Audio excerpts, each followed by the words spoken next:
Okay, hello and welcome everyone to Black Chucks and Convos with the Inclusion Lady, me. Thank you for liking, subscribing, and sharing my YouTube channel. I am Crystal, and I am an inclusion marketing and diversity, equity, and inclusion strategist. I help companies create environments where employees feel like they can belong and can thrive. But I'll say this, if you don't know what diversity, equity, and inclusion is, it focuses on balancing and expanding perspectives in a society where we're historically conditioned to see through a narrow lens. I also share an extensive background in the beauty world, inside and out, life coaching, and as a passion for empowering people to follow their dreams. Black Checks and Convos is a space where we can have an honest and deep cultural conversation and share unique stories in the realm of DEI, which stands for diversity, equity, and inclusion, if you don't know. And under this umbrella, it includes subjects like race, sex, ageism, ableism, and et cetera. But I also want to focus other than DEI. I like to focus on self-leadership, goal achievement, and again, beauty from the inside out. Thus, I will be having guests show up who are willing to share their stories to empower you and also show you where they can be followed as well so that you can follow their story and hopefully be empowered as well, okay? And today I have a lovely guest. His name is William West. And William, he grew up in Jamaica, Queens, off of Guy Arbor. He comes from a Black American and Black Native American heritage, also a line of strong Black men and women from both sides, with a great mom and dad and brother and sister.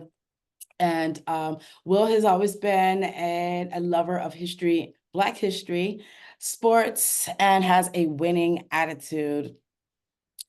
Back in the day, he wasn't really picked, wasn't really the first pick for anything in his life. Thus, he's created this underdog proclivity, and also grew up having to come from building his self-esteem as he was in a lot of fights.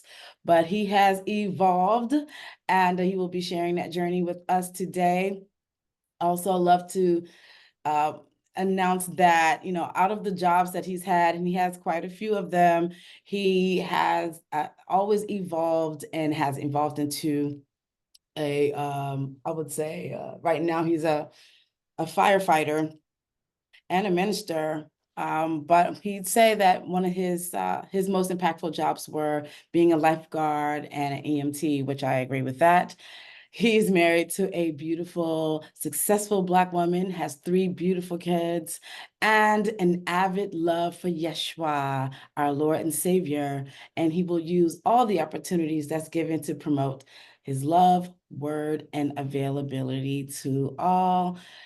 Everyone, please welcome William West in the building. What's up? What's up? That's a Oh, great, come on. Thank you for that. I need to hire you. You know what I'm saying? I like that. That's what's up. I'll take that. I appreciate that. And thank you for being here and sharing your story. The transparency with us is like pretty dope. And I had the pleasure of meeting you when I lived in New York. Um, Mhm. and I think we were doing some modeling back in the day, right? Yes. Queens. Yes. Yes, that's true. And from that point, we did the Facebook thing, and as I've really been following you ever since, and I have seen an evolution. I remember being so proud of you. Just me seeing you as a firefighter, because like in my experience, I hadn't seen many Black firefighters, and there were conversations about that too. Like, Right. okay, well, there's no Black firefighters. And I used to look around, even living in New York, a place that was so diverse, I used to actually look for it, and it was very few.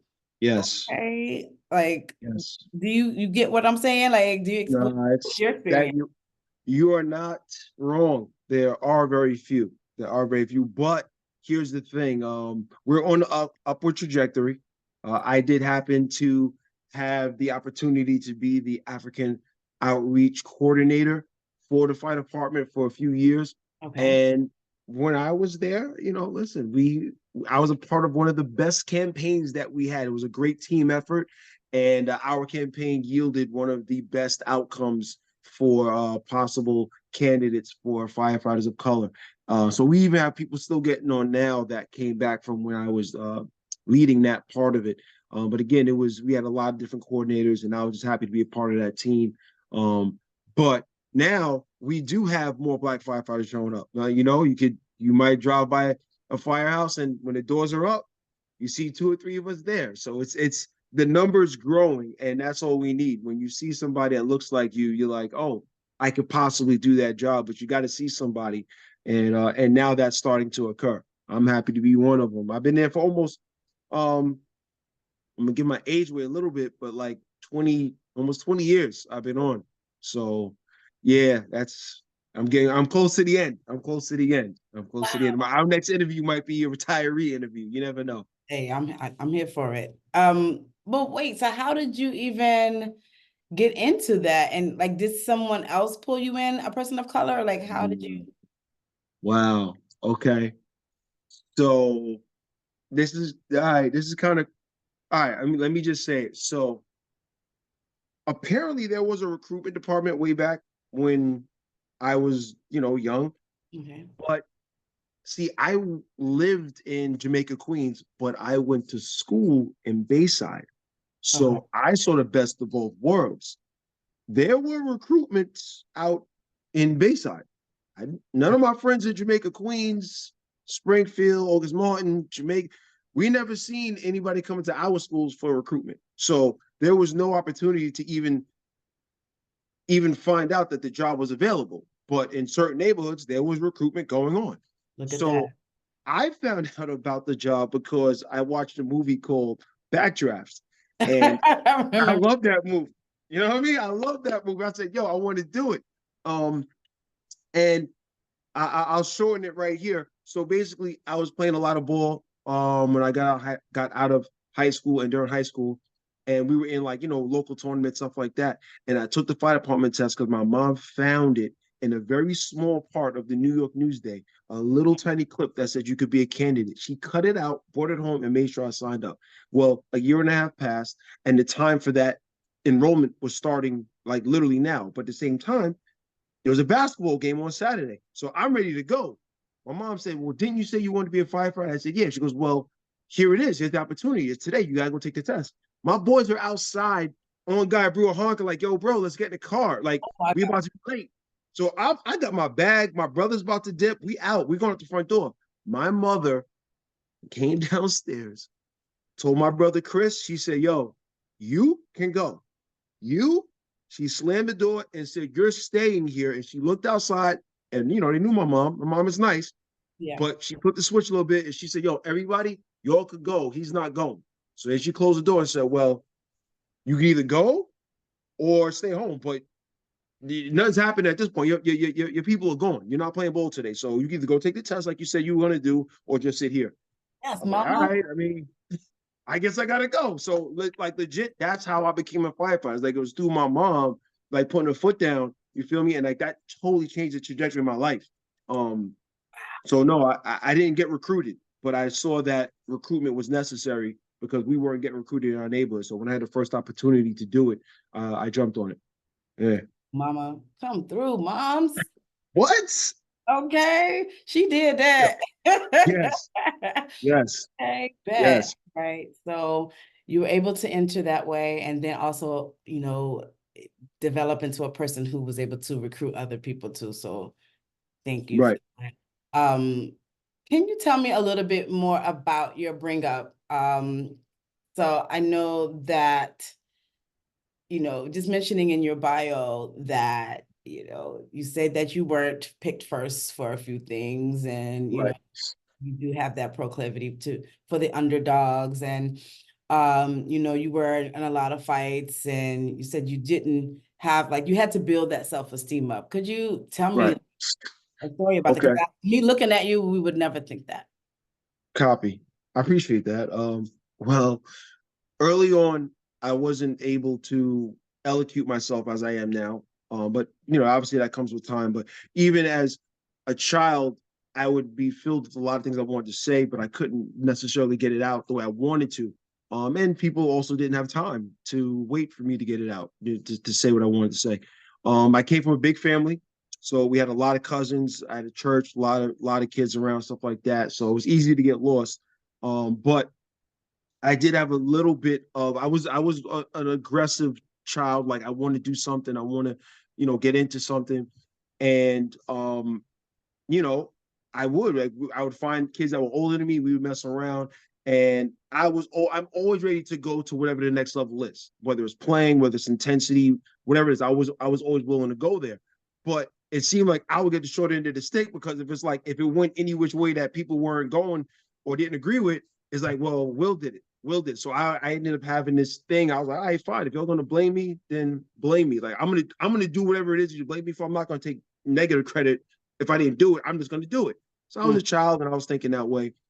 So I really shouldn't have thought that way, but that's just kind of what happened to me. That's my story. Yeah. So now as I'm growing up, I want to have fun. I like to joke around, but I don't mind fighting. I got punched in the face a few times, beat up, and I was able to deliver a few of them too. Like I'm not gonna, you know what I'm saying? Like if you're bigger than me, or if you crazy bigger than me, then of course I'm not doing that. But if I think there's a way that I could kind of get in, like I figure you got more to lose than me because you already think, you know what I mean? I'm a loss, but if I get a W, if I get that win, then I have a lot to gain. So that was an underdog, like nobody's stronger, nobody's quicker. Like I'll prove it. You got to prove it to me that you're stronger or quicker. And if it is, then it's true. But if not, then I win. So that's kind of how the mentality went. And I had a lot of acne also. So like my outward self-esteem wasn't strong because I always get pimples and everything going through junior high school and high school. And that really weighed on me. So it just kind of made me even go deeper into the underdog mentality and like just focused on whatever I can do. And then everything changed. And this is the way it changed is kind of it's a little wild, but so on the back of the bus, if you grew up in Queens, Brooklyn, New York, anywhere really, but if you're on the back of the bus, that's where the jokes happen. It's like you may not even want to go to the back of the bus because Yeah. it's like he's coming for you. So my friends were some of the guys in the back of the bus, but I really didn't have jokes like that. I could get two or three off, but like some people just roll it off. You wish you never would open your mouth, right? So that's the arena that it would be every single day. And of course, there were girls back there. And they're there with whoever looks the best, has the most money, new sneakers, could joke the best, blah blah blah. But they were my friends, so I would hang out a little bit. I wouldn't go all the way to the back. I'll go like midway, Yeah. where I wouldn't get too much heat. So what happened one day was there was a girl. She was older than me. Had to be like 2 years. I must have been like a sophomore. She was a senior. Could have been a super senior. I don't know. But like she was experienced. Like they were an older group. The whole group was an older group, and she was definitely more experienced than me. Like I didn't. I keep it a bug. I didn't lose my virginity for a long time. Like through high school, I had it. So you know what I mean. So I really wasn't thinking like everybody else was thinking because everybody else was doing things that I really wasn't involved in. But so they were a more experienced group, if you will. Okay. And so one day she came, and this is how you were like put into the cool group, if you will. She came in, sat on my lap, right? Like there would always be somebody sit on somebody's lap, and like, oh, he must be cool because she's sitting on his lap. So she came and sat on my lap, and I was like, okay, like, but I try to keep it chill, like you know what I mean, like yeah, okay. Meanwhile, I was like, yo, this is wild, like for real. So she and she knew it was something. She knew it meant something because like, okay, now I'm cool, right? And that was it. It wasn't meaning anything else. But she had said to me, because I guess she saw how quiet I was and stuff like that around certain people. She said to me, she went down to my ear and she said, "Hey, listen." She goes, "Will, don't let these jokes get to you." She said, "You're gonna be a really handsome guy when you grow up. I'm telling you, I see it right now. I'm telling you right now, girls are gonna really like you. I'm just letting you know." And for me, like I was like, wait, what? Like, you see that? Because I see pimples and stuff, and I didn't have a girlfriend at that age. Everybody else already did. So for her, like her to say that, because everybody looked up to her Mm. for whatever reason, for her to say that to me, like totally like blew my esteem up. Not like in a bad way, but it's like the first time somebody hearing it other than like, your mom or your auntie or something like that. It was like somebody else. So I was like, okay. And maybe I should stop fighting. Like, I'm not trying to get the guy. I had got surgery 2 or 3 times on my face. I was like, maybe I should stop fighting because I don't want to mess this up. I don't know what she sees, but let me make sure I don't mess it up. So at that point, like I really started like trying not to engage in fights because I saw people, and I got my face, cut up a few times, but I said, all right, let me not do that. So that was how it changed. Other than that, like just on a more like internal building, there was a deacon who opened up the door for me to become a lifeguard. It was through him that I was able to become a lifeguard. And I wasn't the best student early on because I had a really active imagination. And the moment he allowed me to become a lifeguard and I saw a New York City certification in my name that I was qualified to do something and I would get paid for it, like that changed my entire mindset of self-worth because now I'm qualified. Regardless of what anybody can say, you can't take it away from me. I'm qualified. So from there, I became a lifeguard, then I became a water safety instructor, and then I went into physical therapy because I have a strong knowledge base in anatomy, physiology, kinesiology.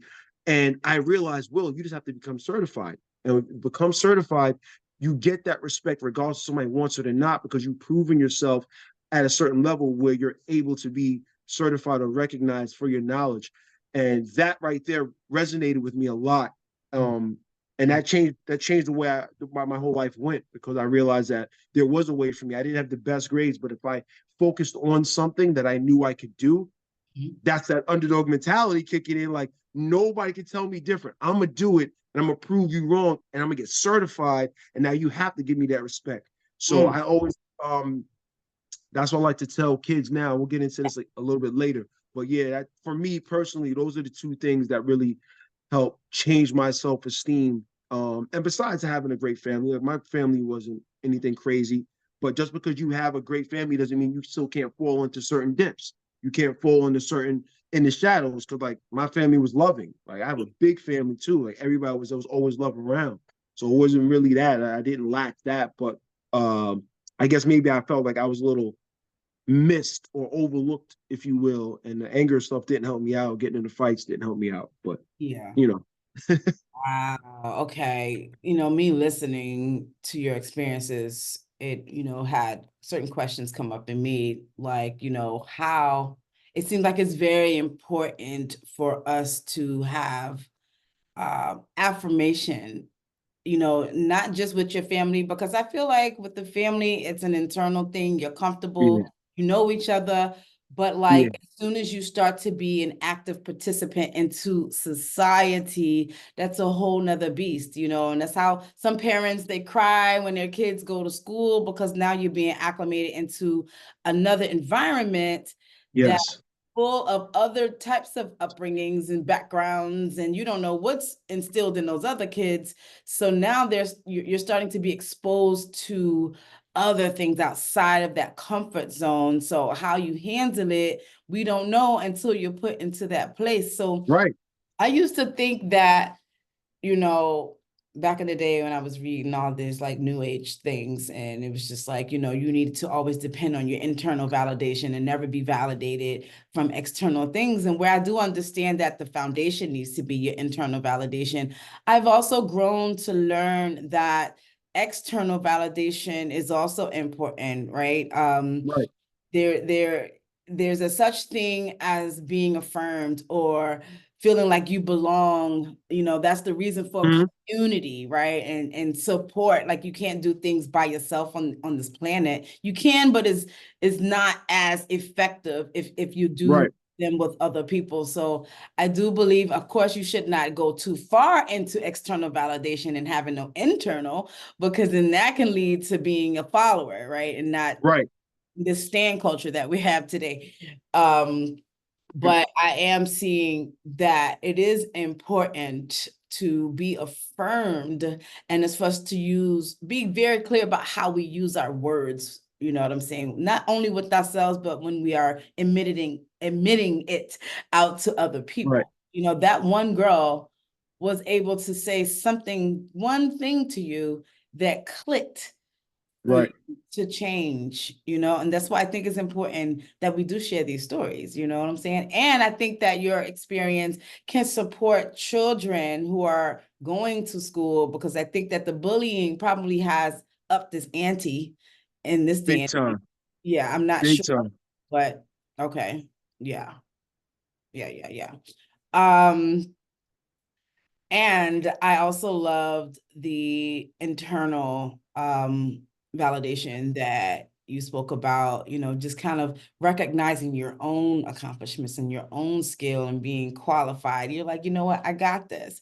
So I do Hmm. believe that once that we keep putting ourselves out there and risking or just shooting for our goals, it begets confidence. Once you achieve that one thing, it's like, "Oh, you can't tell me nothing. Now let me go to the next." You know what I'm saying? Yes, It's important to have a path, no? What you think? yeah. No, I agree with you on that.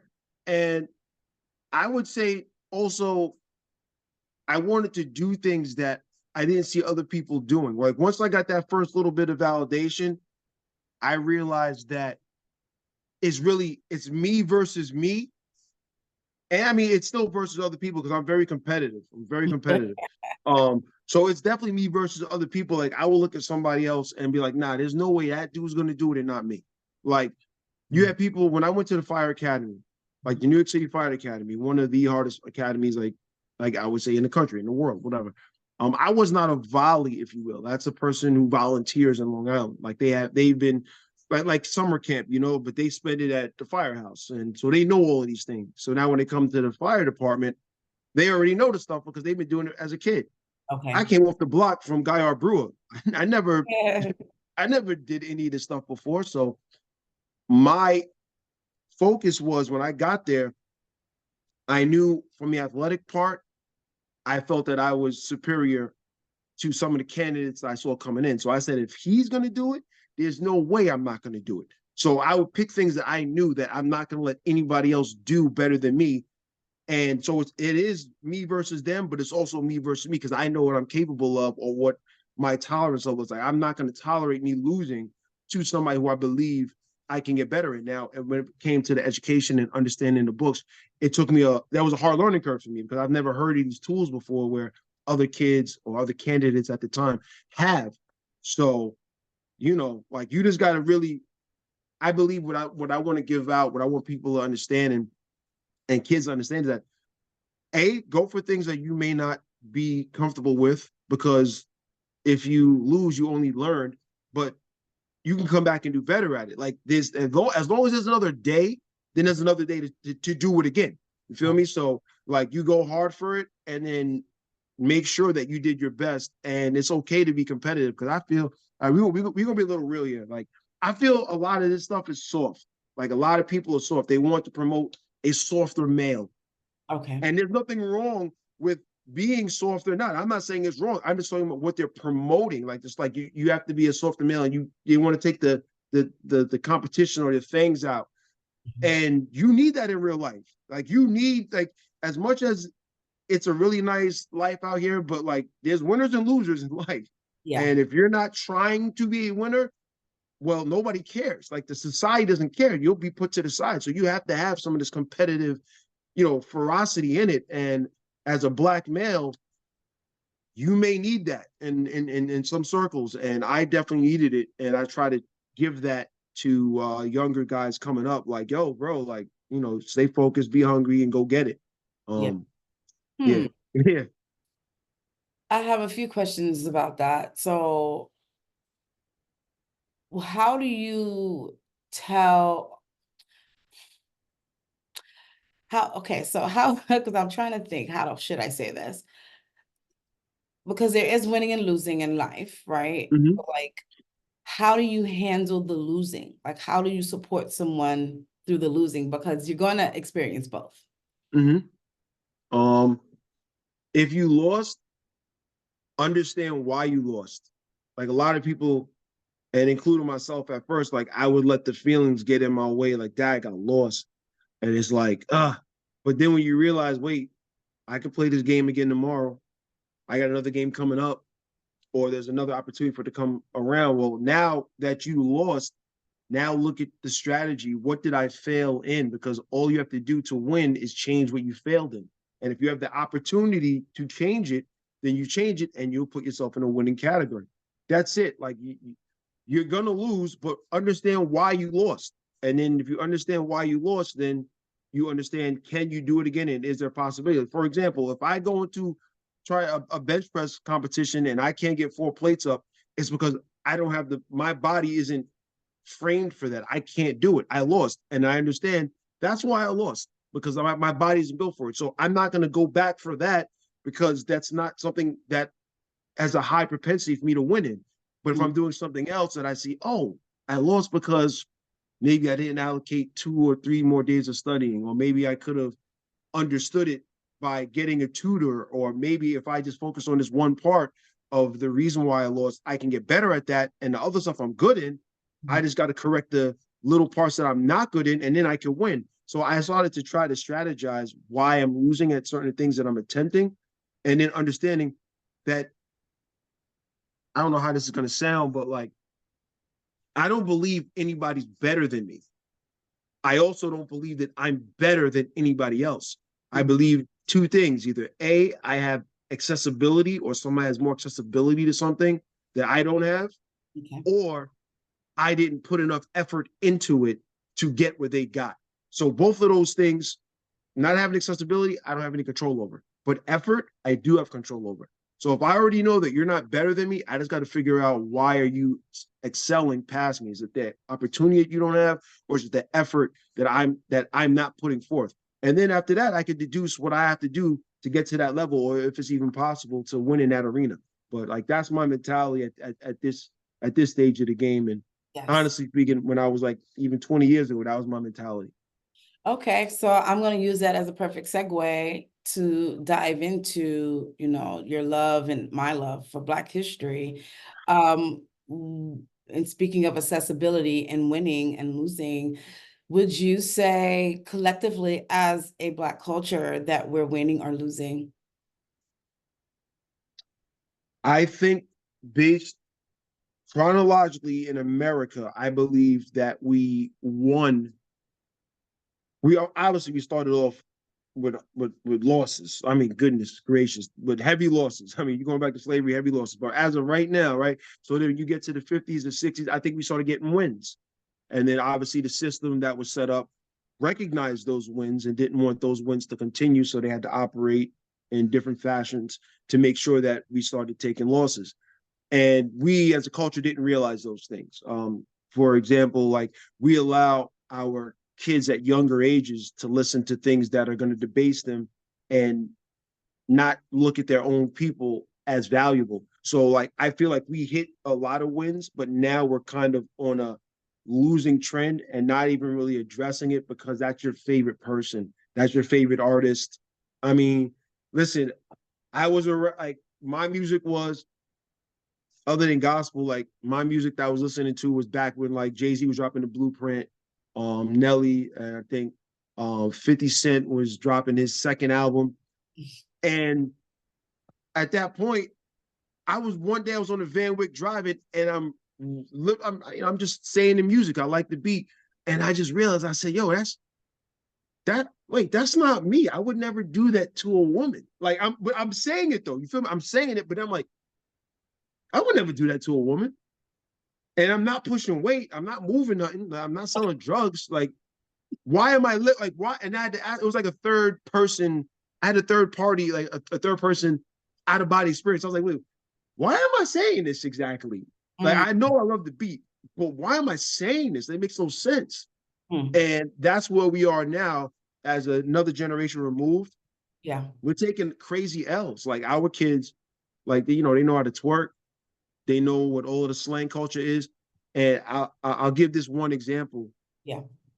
I was in front of a kid with his parents, and one of the things that we'll talk about later. And I was asking him what this meant, what that meant, what this meant. They were all different slangs, and he knew them all. So clearly, his brain was able to understand what they meant and put them in proper context and use them at the proper time. So I said, okay, everybody didn't see that as a big deal.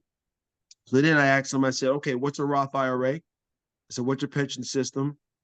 What does retirement mean? What is increased take home pay? I asked him a bunch of things that had to do with money, life, and retirement.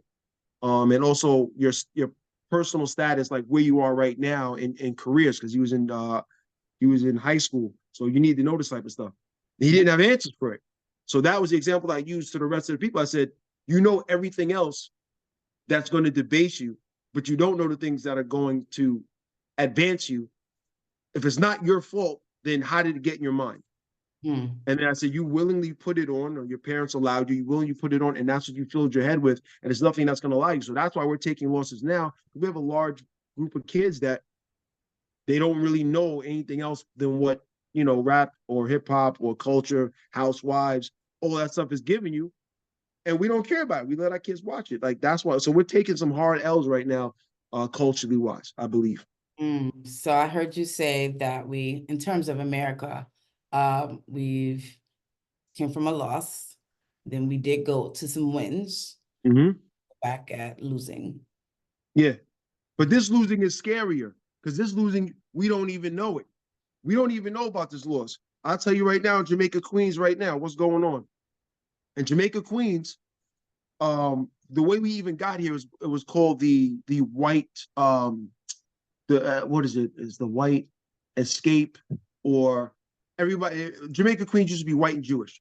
And then as more Caribbeans came and World War II ended and everybody was leaving Harlem and Brooklyn and trying to get into Queens, all white people in Queens was like, nah, I'm out. And they went to Long Island and they made racist rules to make sure that certain people can't get into Long Island. So that's why that's how Queens actually became Queens. Like, all the white people left, and then they set up these rules where we couldn't buy houses. So everybody that was leaving Brooklyn and Harlem, they came to Queens.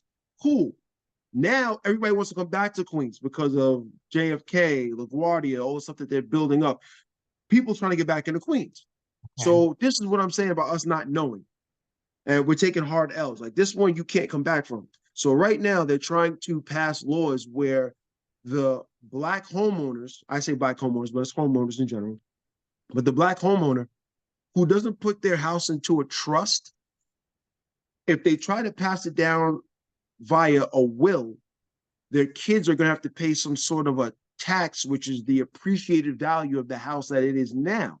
So you can't, so that mother that made it through Jim Crow, or I'm sorry, grandmother that made it through Jim Crow from the South, came up, bought a house, has a kid, and then now has a grandkid, right? Now they're going to pass that down. That kid cannot just receive the house anymore. He has to be able to pay that. Well, what if the kid is in college? What if the kid is not the best at something in life, which is okay, but his parents did something really, really good to have a house, and they want to give that to him because maybe he can still get a second life off of that, and at least he has a place to stay. No, they're going to take that from you because they're going to charge you the taxes and this appreciated value that they're trying to push. So the only thing you can do is to have a trust, which allows you to operate outside of the government and pass it down, but a trust costs money.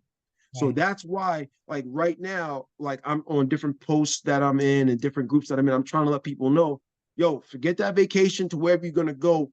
Get this house in a trust, because they're trying to take Jamaica, Queens back away from us because it's a beautiful gem in New York City and they want it back. And a way to get it back is the generation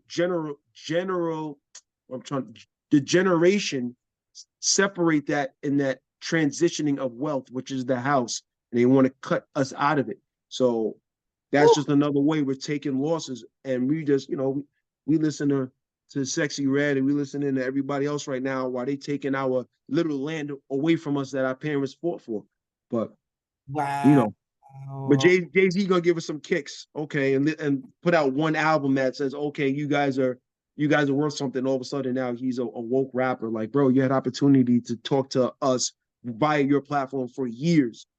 But now you want to talk cryptic. Nah, just say what it is. But anyway, I got energy for all that. I don't want to. I see. But Yeah, but it's warranted at the end of the day. I think wow, imagine that happening in Queens. I'm sure it's happening in other places. definitely. And this is not the only loss, because I happen to agree. I think that we're losing right now. Um, we, however, are, in my opinion, very influential people. So much so that we are commodified. So anything that we do, in terms of anything, whether it's our slang, our dialect, our clothes, how we move, music, it's all bought and sold, right? Yes. And then the credit is stripped from us. Um, we're very powerful people. However, there seems to be this lackadaisical carelessness that I'm experiencing from our generation and forward, because I would say your and my generation is probably the last of the real wokeness, because we are connected to our parents who went through the Right. segregation, right? We were liberated from the, well, that is relative whether we were Right. liberated from Right. Right. segregation or not, because there's conversation that we should have stayed segregated, but that's Mhm. another story for another day. But we weren't coming up in that Jim Crow era. Um, so our generation had a responsibility to kind of share that with the next ones. But I'm gonna also say, like, well, my mom, she was one of those people that she was like, yo, this is what you are in this world. You are called Black. She kept African art in the house. Like, you're gonna get a Black Barbie. Yes. She was Yes. that girl, you know what I'm saying? But I think that some of my mother's generations may have dropped the ball a bit in Mhm.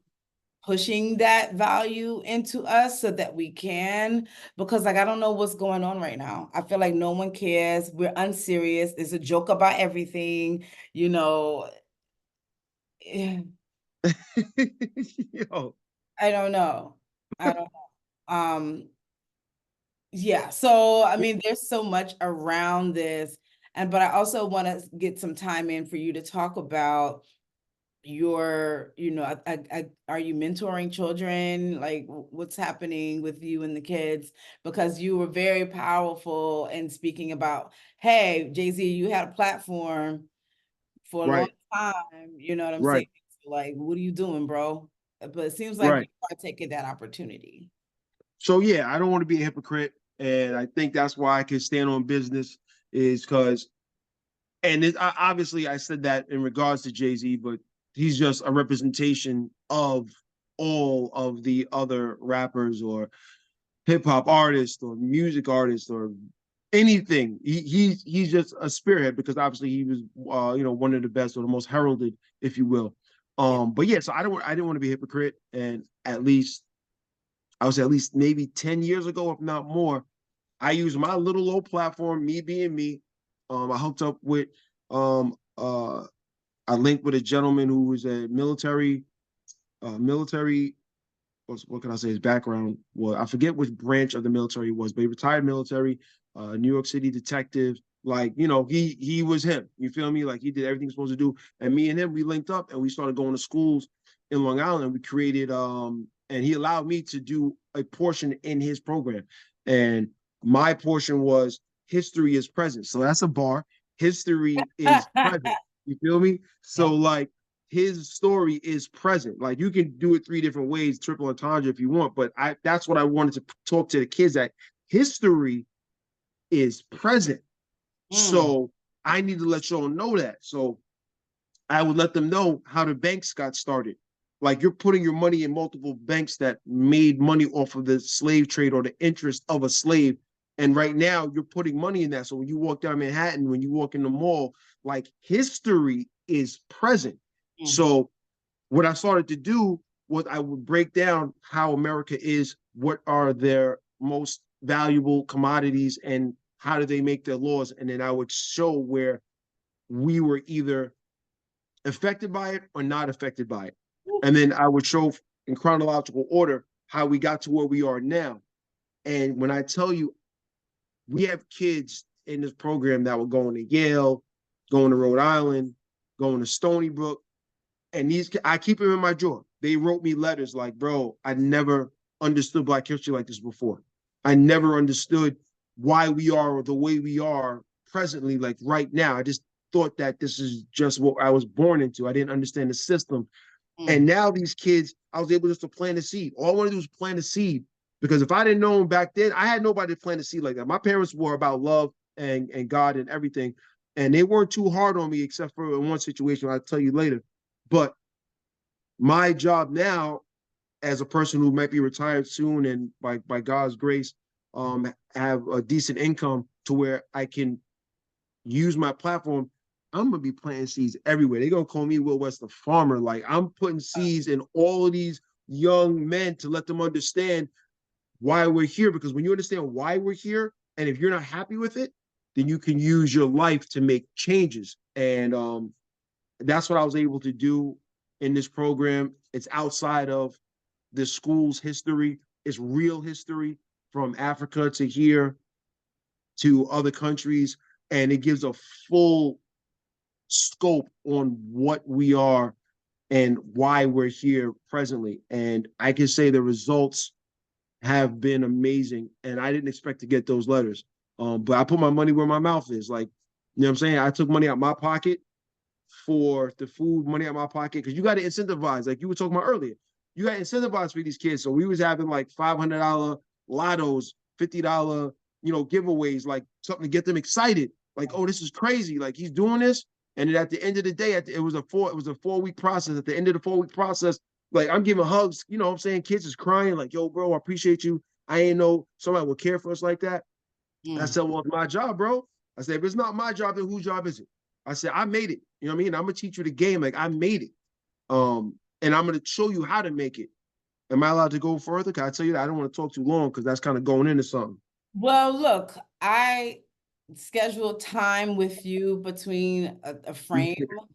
I have the free time, so it's really on you how much more you want to talk. I want to be in integrity with you to let you know. I'm We here got with you. about 14 minutes in terms of what I scheduled with you. Right, However, right. if you're open to going over that time, that's on you. I'm open to I'm that. with you. I'm here with you. Yeah, please go I'm on, here with you. go on, go on. You asked me a question about what would I want to leave with people, or a point that I want to make, or ways to get around obstacles. Yeah. And when I'm speaking with younger gentlemen, and obviously this applies to females also, but my group is for younger men because I feel like they're being lost in this whole shuffle. I'm not saying that women aren't either, but I'm just saying what my group is. So you have to look at the trends of society. And right now, we're trending away from any type of manual labor or skilled labor.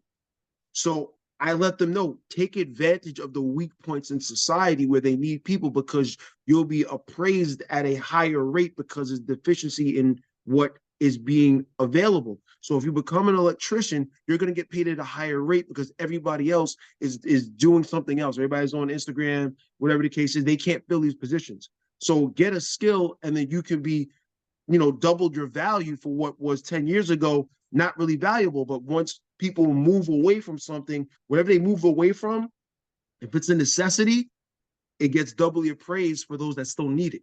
So I'm letting these kids know, listen, have a plan A, have a plan B. Make sure you can actually have a skill that something needs and not something that something wants. If you can do art, that's beautiful. That's fine, but that's excess money. People need their electricity. They need that. They don't need to buy your art. They need electricity. So have something that is a need in your back pocket, and then follow your dreams. When you look at the commercials, they always got Black people following your dreams. Hispanic people, follow your dreams, chase them, hunt those dreams. Mm-hmm. That's not what white people do. They finance their dream. They don't chase it and hunt it. No, they finance it. They make sure they have something that can provide for it. And if it fails, that plan B might be just as good as their plan A. So that's what I let the kids know, to finance your dream. Make sure you have something that is going to be needed regardless of what society is. It's almost COVID proof. You need it. So when the next pandemic happens, cool, you still good. And Okay. and it worked out well. It's working out well. That's my plan going forward. Also, yeah. Do you, let me get some water too. Mhm. Do you meet kids who don't have dreams? Unfortunately, yeah, yeah. What do you do with Uh-huh. that? Yo, that's harder. Like that's mentorship. That's not even like me talking. You feel me? Like that's a good question. Very good question. That's like it's tangible. Like you gotta, you know what I mean? Like you have to like feel that kid. You gotta like sit down with him and talk with him. It's not even about what I'm saying, it's more about presence. You know what I'm saying? Like you have to be around him and you have to hear him and almost do a job that's not being done for him out, whether it's at home, whether it's at school.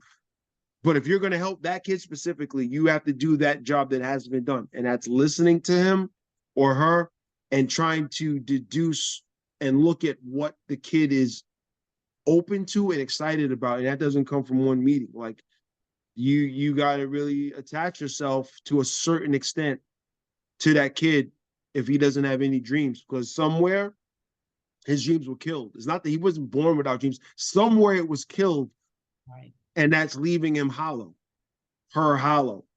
right. So you got to kind of find out why they're hollow. And I mean, like you might be in for a ride. You know what I'm saying? Like that's something that takes a lot of energy, and you just got to be willing to do it. But that if a kid doesn't have a dream, you got to find out why and try to deduce it and try to present them something and walk with them. I would say you got to walk with that person. That's not a me getting on my soapbox, throwing out some real words, real things that do make sense, real things that will work.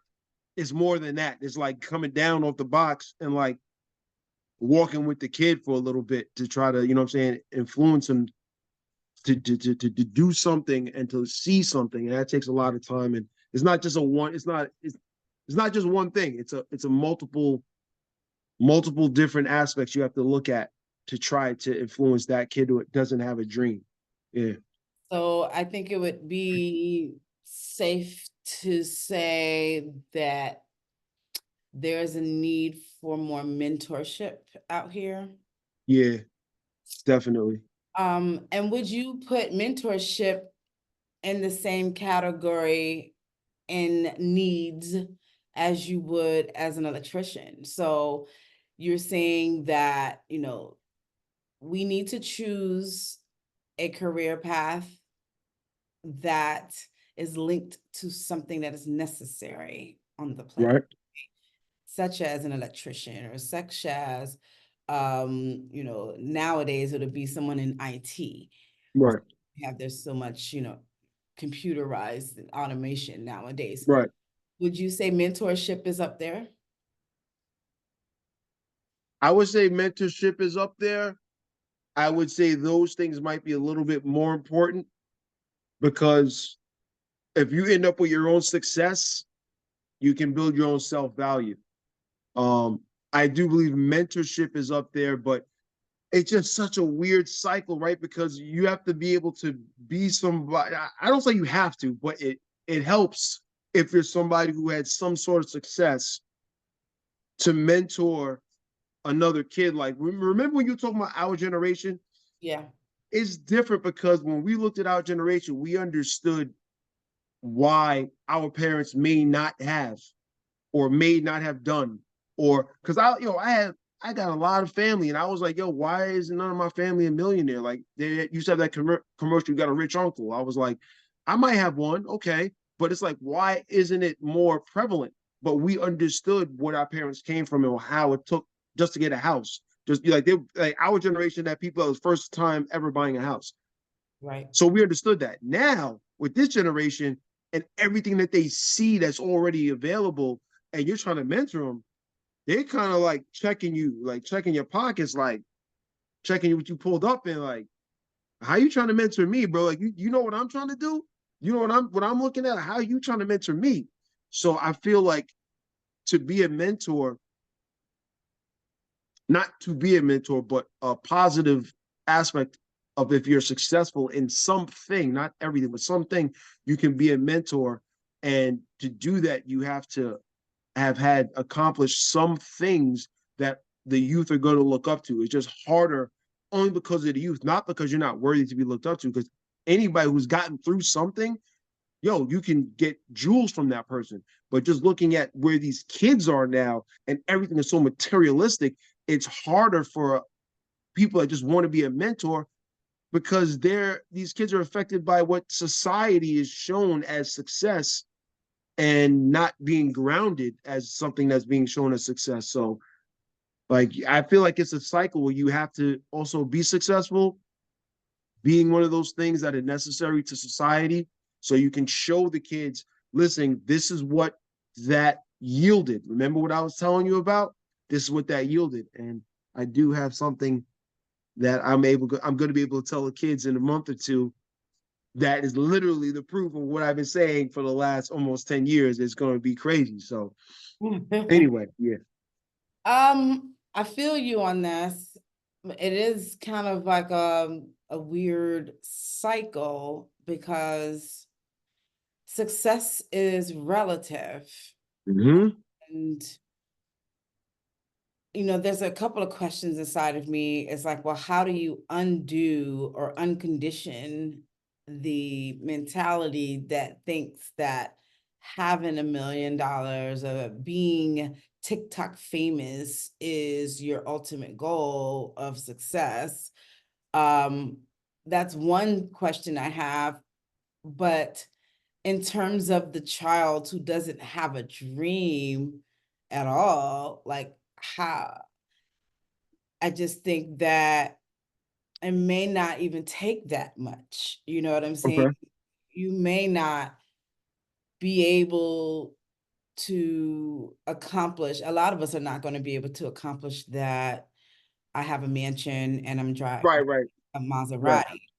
Um, but to a child who has lost a dream, they're kind of starting at ground zero. The key thing is you said a child though, like Yeah, it's a child. So you can always still show them how they can still be better because they have time.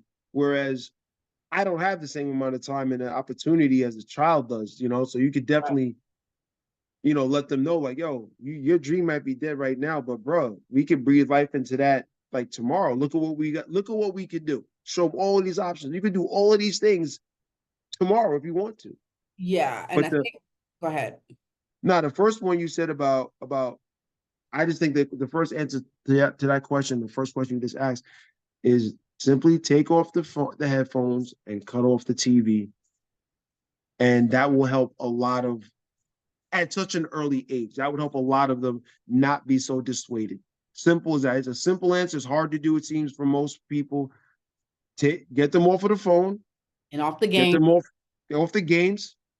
Get them off. It's simple. Just get them off. But see, if you do that, what does that require?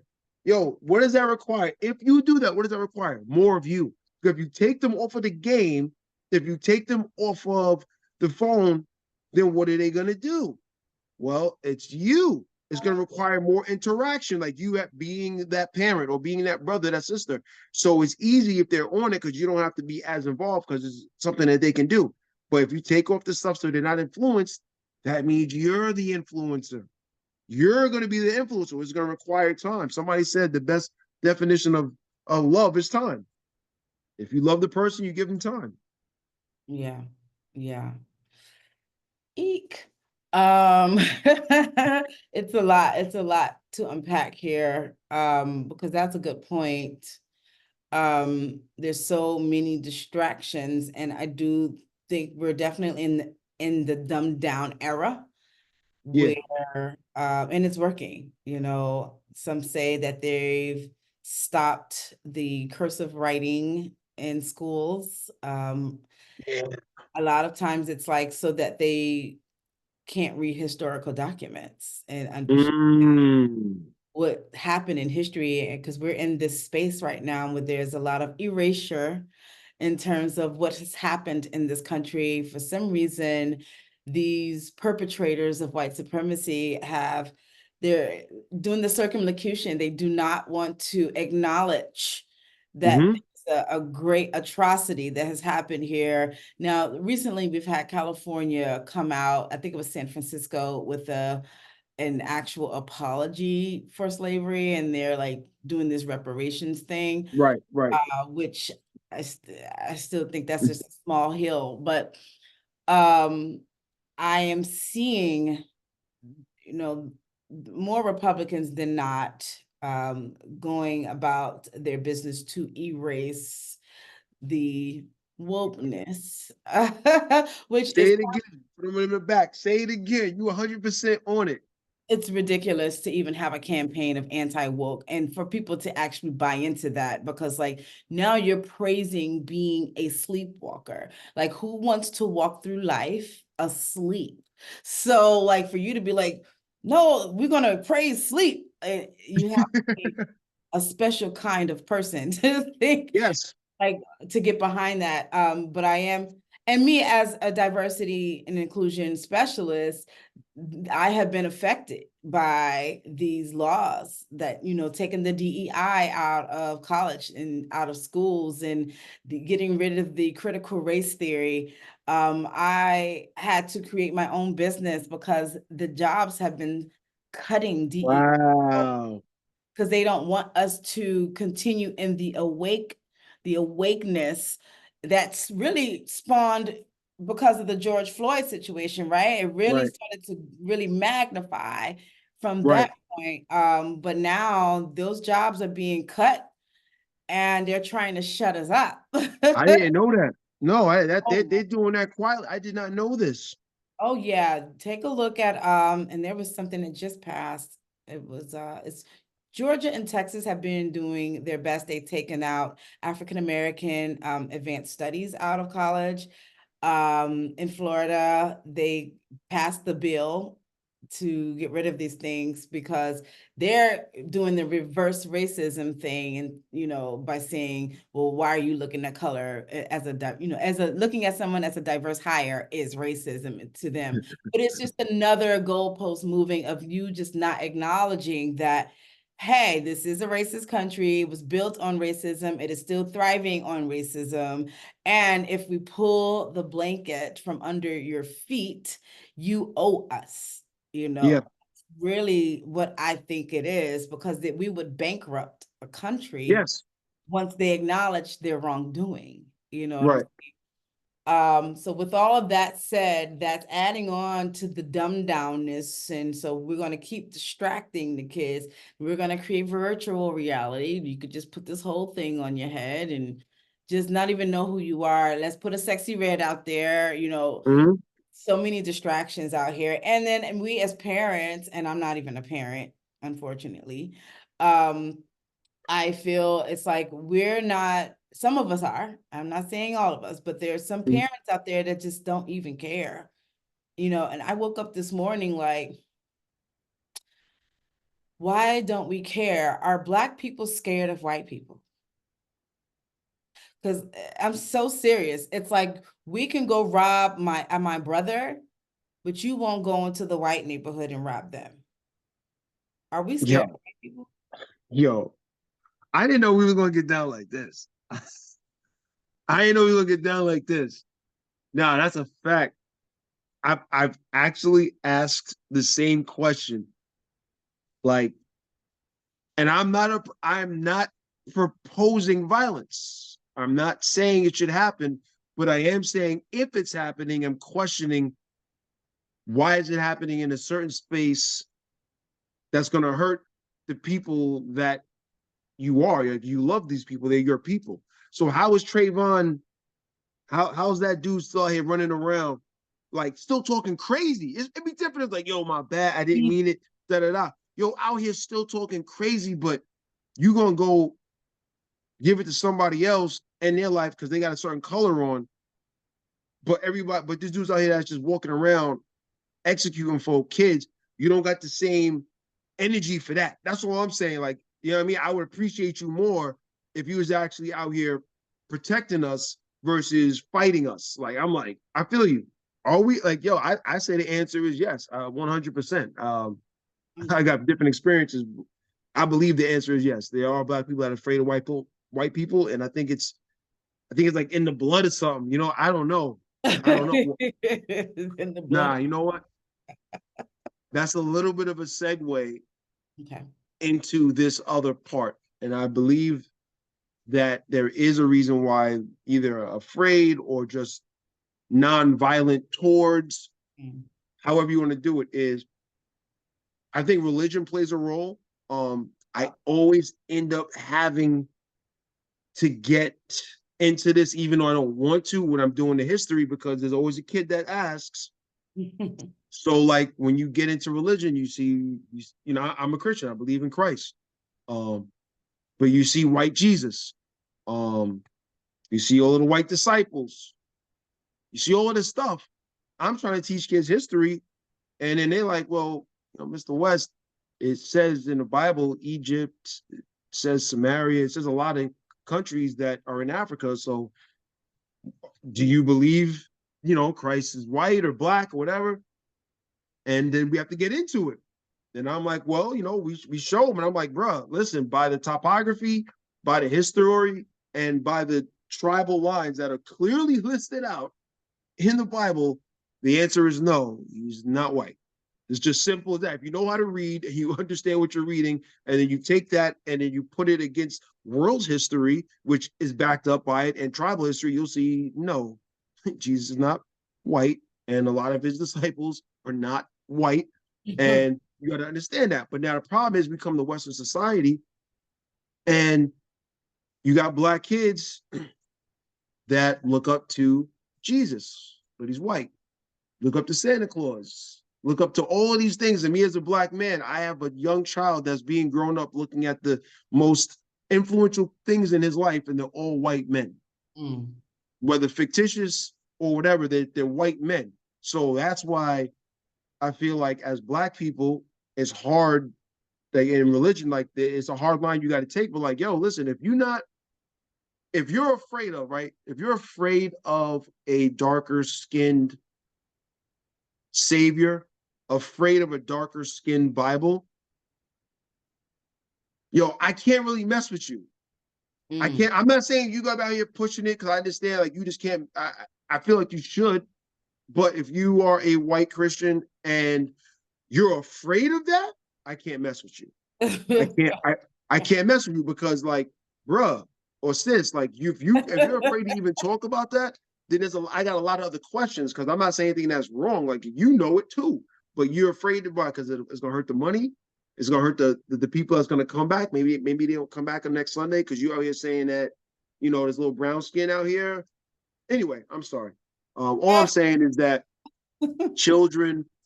One reason why I believe we are afraid, or many are afraid of white people, is that they, from the very, very beginning, the very inception of their understanding, they see white people as being higher than them and something that they have to aspire to. So if that's what you ingest and that's the foundation of your mind, it's hard to break a foundation once it's laid. So that's what I feel like is a major issue. But when you find out, you know what I'm saying, you get that Nat Turner in you, it's like, yo, you only gave me half the Bible. I read the whole Bible and y'all wrong. So I'm about to go back and exact this revenge. Yes. But anyway. Touche. Um, no, you actually hit on some great points. Very good points. I was raised heavily in the church, and I used to ask questions, many of them unanswered. So I had to go on my own journey. And I did see, you know, the manipulation, if you will, leaving out certain books. And the imagery is very important, as to why it is important that I do inclusive marketing as well, which is me basically auditing images, whether it's through commercials, and which I've done for Google and I've done for another agency, I'm able to look at what you're putting out there because, like you said, it contributes to the mentality of who's on top and who we get to aspire to be. So Mhm.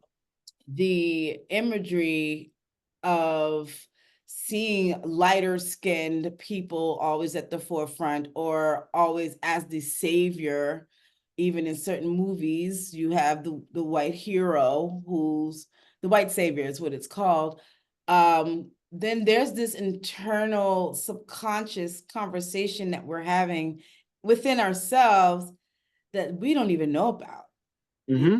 Sometimes it's just playing in the background and you don't even know it. So I do think that what you said is definitely correct. Then there's these lines in the Bible about us being meek.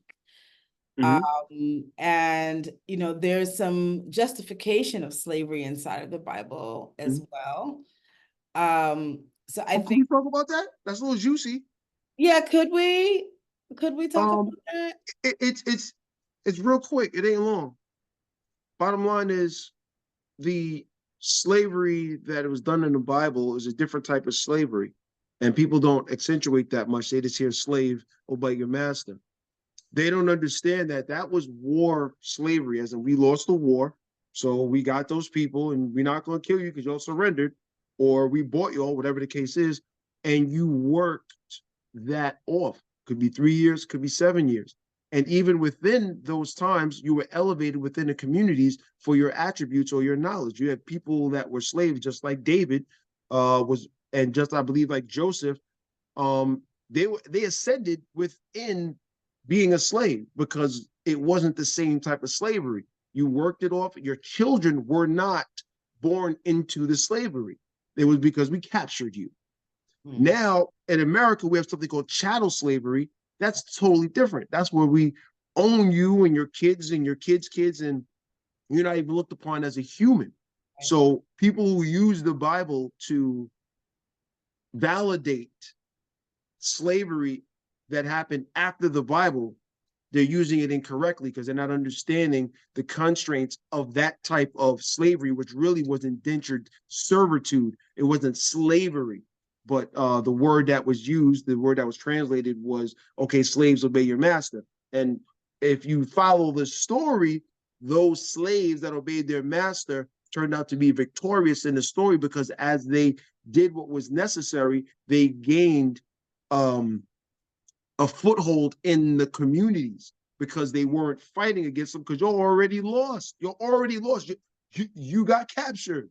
So now go about it this way and y'all use this wisdom and y'all can actually gain a foothold in that community.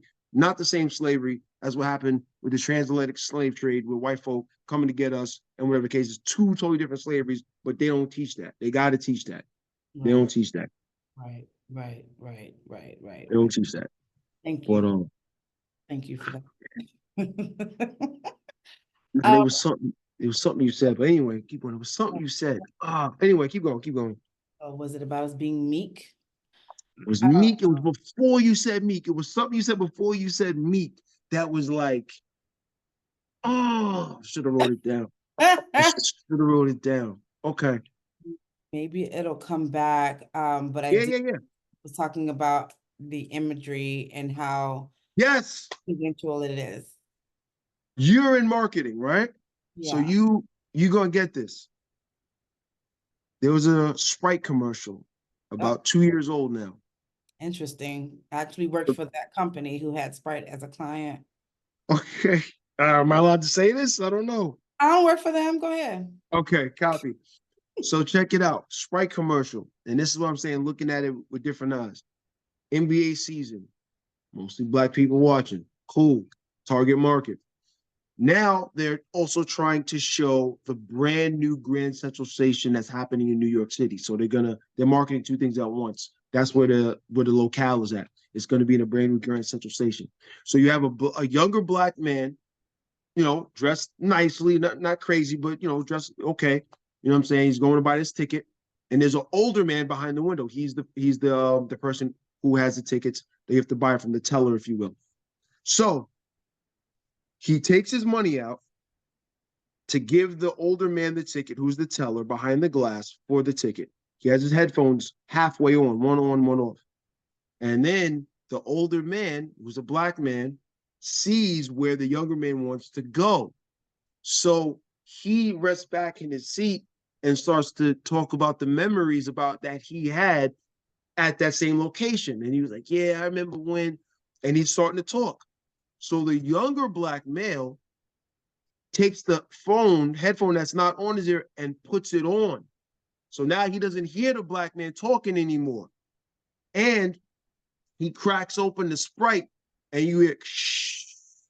So now you totally drown out the words that the older black man is saying. And he's just like giving them the fake, shh. Terrible. And then afterwards, he takes a drink. It's refreshing. And then when he puts it down and takes the headphone off, the older man is done speaking and he says, here's your ticket. And then the young man takes the ticket and goes. I said, so basically that's our elders. Who cares what we're talking about, or who cares what the elders are talking about? Crack open something, ignore them, let them just continue to talk, get what you get, and keep it moving without the wisdom of the elders. Ooh. That's what they just said in the whole commercial. And that joint played every single NBA break for the Sprite commercial. And I'm like, do we see what they're saying? And some people might say, oh, Will, you were doing too much. Because this is when I was running running the program. And I said, for everybody who thinks that I'm looking into it way too deep, that I'm doing too much, yeah, I will ask you right now to find me a commercial where you have a white male talking to a younger white male and the younger white male disrespecting him or putting his opinion to the side as it's irrelevant. Please find me that commercial and I will hear you. But you will not be able to, because they will not portray their older white males in that fashion. They will portray us in that fashion. And if so, looking at things, and that's how I know if something is racist or not. I look at a commercial or a show and say, can there be a role reversal here? And if the answer is no, then I'm like, so why is it us? So anyway, boom, you hit it on the head. And there's a problem here. Also, I noticed there's a few of them, but the person that says you're looking too deep, is that person right there that plucks my nerve. But that's the person that actually is the opportunity, right? For us to be like, yo, no, it's not. And I need you to come up out of that surface and dig a little deeper. Yeah. You're on it. You are on it 100%. Imagery is very important to how we process things. We cannot even hear it, but what we see, it's in our minds, and it's so essential. So how you interpreted that, I think, is spot on, but because you have this sense of understanding what systemic oppression looks like, you have developed that eye. So one thing about you and I that is very similar is that we have a commitment to teach others to have that eye, but that eye is not going to be there if they don't understand history. Exactly. History is present. I like the plug. Yes. I like the plug. Yes. Yes. Seriously. And that was what I did, for Google, being able to, look at these briefs. And that's like the beginning. This is when they're writing out the commercial. And you can look at the commercial, the brief, and just like, why is this person talking like that? Or why are you using AAVE, which is African-American vernacular? Why are you using that and putting that with a white voice, a white person? Like, why you just couldn't hire a black person to do that? Why is this person who's white in the middle and all the black people are in the back? Like, I enjoyed being able to give that feedback to them. I love every bit of it. But it's so important, okay? Now I'm seeing that, no, we're gonna do the diversity thing, and there's ads out there where there's the black man or the white woman, and look, I get love is love, yada, yada, yada. But in terms of history, when we know that families, Black families, African families were stripped apart on purpose to get rid of that Black family structure so that we would accumulate Black generational wealth, then you can look at that commercial a little differently and say, what are you promoting here? All right. Can I ask you something that is going to be, is a little touchy. It's a Yeah. little touchy. A little touchy. So you being in marketing, right? And understanding that. Why is it that now, as Black women, we all sizes want to be looked upon as acceptable. We're not, we're past the point where it's like, oh, because you don't fit a certain European frame that you're not acceptable. We're past that. And I agree with that. But I feel like they put there's a little, it's not venom, it's a little skew that they're using for the plus size female. I'm seeing in commercials that whenever they want to use the plus size female to check that box, they make sure there's a plus size Black female juxtaposed the trendy, acceptable framework of a female. So it's always like, oh yeah, we want to make sure everybody's included. So okay, we're gonna get the plus size Black female. It's like, well, why don't I ever see the plus size white female next to a normal to fit Black female? It's always us having to be the plus size and never the white having to be the plus size. So it's like, oh, so y'all want plus size to be accepted? Okay, great. I'll make sure it's only y'all. It's only y'all. And like the same thing with the men. It's like you see more fat, out of shape Black men versus the strong, commanding, or at least regular size white male. It's like, why are we always the plus size and it's never them the plus size? And I'm like, I see that in the commercials all the time. It's always the same thing. They check, they get a double box check. She's Black, check. She's plus size, check. Okay, good. I don't see the other quote unquote trendy, beautiful, fit Black females no more. You don't see them next to a white plus size person. They don't do that. They'll never do that, but they'll do it the other way. And I just feel like that's a sensitive topic that nobody wants to touch because now you're talking about plus size and if it's good and if it's not. I'm not saying if it's good, if it's not. I'm saying I need to see it on both sides because if you only show it on one side, then you leave me the question like, why is it only on one side? Everybody's plus size. You feel me? Like everybody's plus size. Correct. I have not even noticed that. So I thank you because, inclusive marketing takes more than one eye, right? So as you're talking about it, I'm thinking about those experiences and I can probably say that you're right. I don't see a lot of Caucasian plus size women, unless you're looking at an all Caucasian cast or whatever. So I would even challenge it more to say that it's not even, you're not even thinking outside the box if you do use a Black plus size woman, because that is one of the tropes that they have of us anyway, right? The mammy, what that would have been called. So in you there. You already there. So it's giving off the same thing, even though you think you're checking off the box. And that's why I think that my role is so necessary, because a lot of us, these brands are getting it wrong. But then there's so many sleeping people that they don't even see that. And I also will even go further to say, why is it that you always got to have the Black and the white? Now, there's plus size Asian people. What about our Latinos? Like, so there's always this juxtaposition of Black and white, but then ones in the middle are just not even shown at all. Right. That's so it. Yeah. You're correct on that. Appreciate that.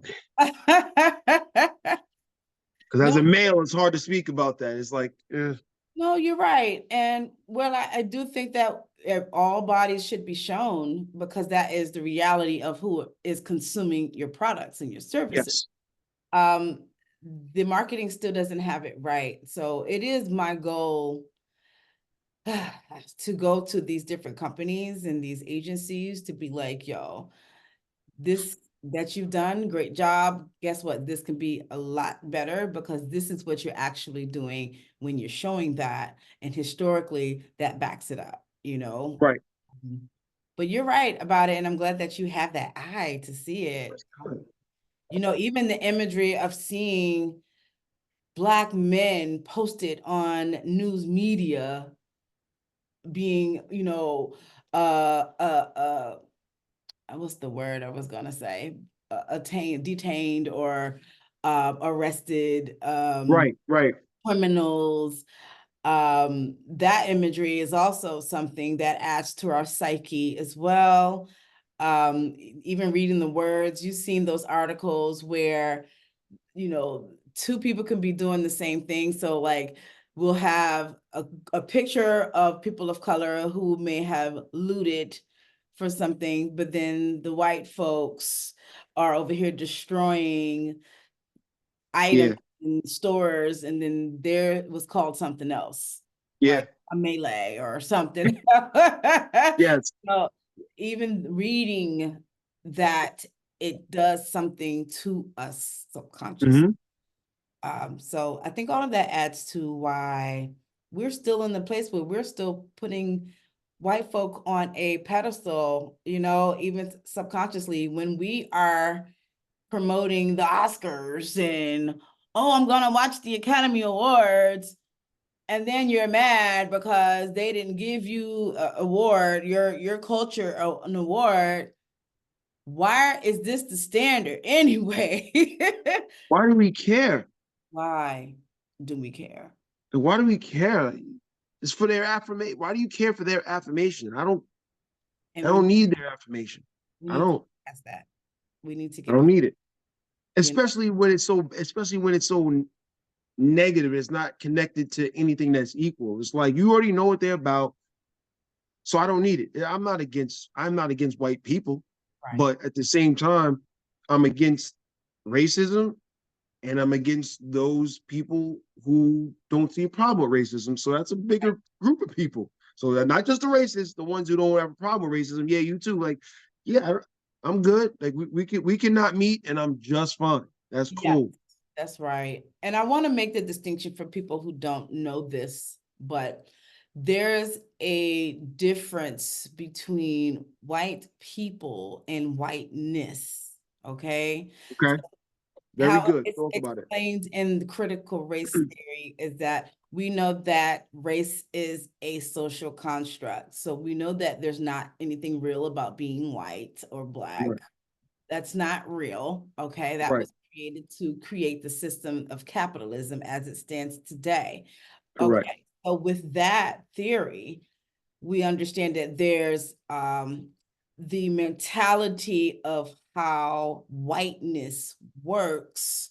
Anyone can subscribe to that. So whiteness can be described as the system itself, the disenfranchisement, the redlining, the Come on now. discrimination, um, all of the things that play into the hierarchy is whiteness. The time that you start to put whiteness on top is whiteness. Now, there are some white people who don't subscribe to that. Yes. So therefore, you wouldn't target them unless they buy into it, right? Right. Now, people subconsciously buy into it, but when the white people notice that and withdraw from that, then I wouldn't consider them the same target. Right. Even Black people who play into whiteness, okay? Yep. Tim Scott, for instance, is one of those people. What's that judge, Clarence Thomas, who skating by. He is also a part of whiteness. Okay. That is the problem that we have. So I would say when I'm seeing white folk, and I also would say if it's you too, if saying white Right. folk, you're talking about the system and not necessarily the people, but we're talking about the people who choose to play into the system. But Thank you for clarifying that. yeah, but any race Thank can you. play into whiteness. Right. Oh yeah. Thank you for clarifying that. I agree with you 100%. Um, I have no problem with people. I love all people. I have a problem with the way people think and what their actions are and what they're willing to accept. And when you start doing those things that have to do with racism and you're happy with it or willing to accept it, that's when I start making my delineations to who I can be okay with and being around, have my kids around. But Yes. if you're not that type of person, then that means you're a person who's about right and wrong. And if you're a person about right and wrong, that doesn't have a color. It's either right or it's wrong. And we good. We can talk about that. But if you don't have that in you, don't have that moral compass in you, or you don't even want to have that moral compass in you when it's brought to you, then I'm good. We don't have to meet. Yeah, I'm good too. Yeah. I'm good too. Even like me in the work that I do of teaching this, I refuse to teach those who are willfully ignorant. People Mm, do not are not open to the information. You don't want to change it. Like you just stated, if you're comfortable in your system and your whiteness and you don't want to hear it and you don't have an opening, I'm not going to waste my breath on you. Period. right. But I will waste my breath on your kids. See, Yeah. I got I have this thing that we're about to create Okay. that is going to be able to access teenagers with truth. Mm. And it's going to be readily available and incentivized. And it's going to be connected with clips, literature that has to be absorbed before the gift is given. And as we all know, at the end of the day, I'm not saying it's right or wrong, but understanding in society, money rules. Yeah. So if I'm able to put something behind it, behind understanding this literature, I'm going to be opening up the minds of kids of all diverse ages and backgrounds to understand at least American, if not world history. So granted, the parents can feel how they feel. I'm not wasting my time with you, but I'm going to, by God's grace, continue to create this system in which your kids might be messing with it and not even know it. And guess what? It's all good. It's just literature, it's just reading, but it's incentivized reading. So if the kid wants an extra $50, $100, they might finish this book and then answer these 10 questions. That's cool. That's a 50 I'm worth spending. So it's gonna be good. When I'm done with this, I'm retiring for a reason. When I'm done with this, it's gonna be good. And I just gotta make sure I stay out of the headlines because they don't like people making change. You wake up Oh, someplace else. So it's not going to be attached to me. It's not, you're going to see my face. You're not going to see my name because if you start making too many waves, they'll find you. So I'll make sure to keep that a little bit separate from me, yeah. but keep it moving. So it's Smart going to be move. Smart move. And I'm looking forward to it. oh, you're going to know. You're gonna know. Believe that. I have to. You have to put me on. I'm gonna start to wrap us up because I know that yeah, we had some good conversation here, and Mhm. we could probably go on. And I would love to have you back again to talk about more specifics. And I know that maybe there's a time where we could just kind of spitball on like current topics and Yeah, definitely. We definitely jumped around. We hopped around. You're very easy to talk to. I love your insight. I would definitely love to come back on in this fashion, on a panel fashion, whatever you want. This is definitely something that I'm happy that you're creating. And definitely be able to speak so freely about things, even stuff that's a little edgy. And yeah, I'm happy with it. Let me know. I appreciate it. That's what's up. that. I first of all, I just need to say that you are one dope individual. And I applaud you. I honor you. Thank you for being a Black man out here, spitting the real, being a gem, being an influence and an impact to our community. We need more of you out here. I love your journey. Thank you for sharing your story with us. And especially with the children, I like continue to have that courage and to spread awareness to the kids because they are going to need it. I would love for you to tell us like where we can follow you so that we can follow your journey. And even if you want to mention the program that you have, I don't know if you're still involved or not with Right. the kids. Anything that you want to promote and put out there, please let us know. Okay. I will be creating a new website. It'll be History is Present. We'll have our own Instagram. In fact, when we launch it, I have no problem coming back launching it with you also. Just so it could be like the segue to the next one is going to be that. It's called History is Present. Currently, I do have an app that is going to be launching.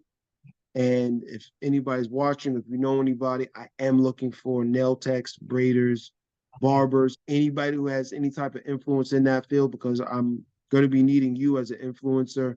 Okay. And it's going to be, by God's grace, it's a pretty lucrative venture that's going to happen. So I'm not in that field. So I need people who are in the beauty field.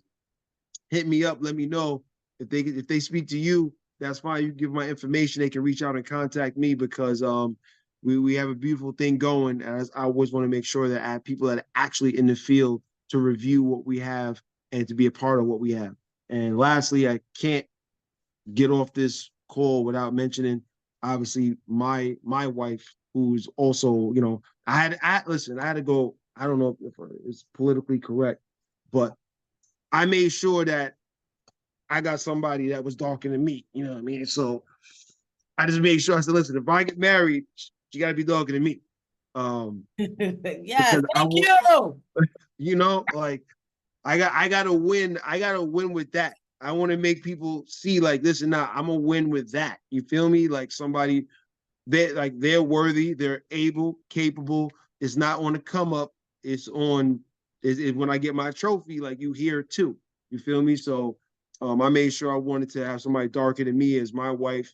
And she's breaking barriers. And one thing I know about a Black woman is when she feels supported, Yes. yo, you have a weapon. If she feels supported and you create that environment around her, listen, she'll take you to the moon. Yeah. So And I she said, listen. So I made sure that's the case, and that is the case. You know what I mean? She's breaking barriers. She's successful. She's a great mom, and it is what it is. So I just got to make sure I mention her because that's a very very very key part in me being able to be successful on my side is having her doing what she does on her side. So yeah, you shout know outs to wifey. So I appreciate you. Thank you very much. And thank you for everything. Look out. I'll be back with you, hopefully. And I'll have some new things that I want to debut and let the people know. Thank you for your channel. Thank you for your time. And thank you for everything that you're doing. It's my honor. It's my honor. Salute. All right, bet.